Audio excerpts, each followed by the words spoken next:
Pirmo tipo diabetas man buvo diagnozuotas 2011 metais, tai jau sergu virš 12 metų. Pajutau keletą tokių simptomų, nežinodamas, kad tai yra diabeto simptomai. Svorio kritimas, troškinimas ir skysčių vartojimas, dažnesnis vaikščiojimas į tualetą.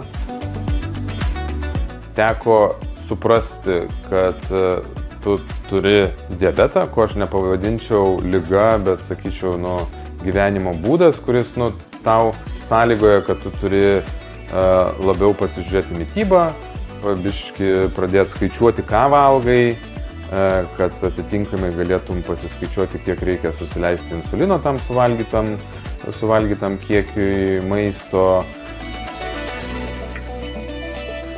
Visokių buvo etapų gydymo. Pirmiausia, gavau peną su insulinu, kur reikėdavo leistis į pilvą insulino kiekvieną kartą prieš vartojant angliavandenius. Tam, kad pamatyti, koks tavo yra cukrus, reikėdavo badytis pirštą ir kraujo mini tyrimėlius darytis ir tokiu būdu žinoti, koks yra cukrus kraujyje. Mūsų šeimoje iki manęs nėra duomenų, kad kažkas būtų sirgęs cukriniu diabetu. Šiais metais buvo diagnozuotas cukrinis diabetas ir mūsų 9 metų dukrai. Praktiškai dabar esame dviese šitam klubelyje diabetikų. Endokrinologai iš karto pasakė, kad vaikams yra daug paprasčiau gyventi gyvenimą su pompa. Kad žinotum, kaip reikės padėti dukrai, tai nusprendžiau, kad atėjo laikas ir man išbandyti. Ir iš tikrųjų po turbūt 2 savaičių supratau, kad tai yra daug didesnė gyvenimo kokybė gyventi su pompa, nežiūrint į tai, kad jinai visą laiką yra pririšta prie tavo kūno.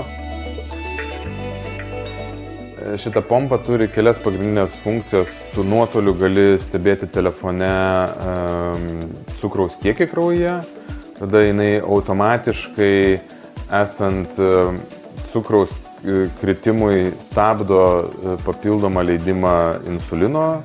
Jeigu yra aukštesnis tavo negu normos numatytos cukrus kraujyje, tai jinai automatiškai papildomai suleidžia insulino tam, kad išlaikyti ribose cukrų. Taip pat jinai turi funkciją kaupti duomenis apie tavo kraujo parodymus ir suleisto insulino kiekį, ir tai padeda nuvykus pas endokrinologą išsitraukti už praėjusį laikotarpį duomenis ir išsianalizuoti ir imtis priemonių, ką daryti į ateitį.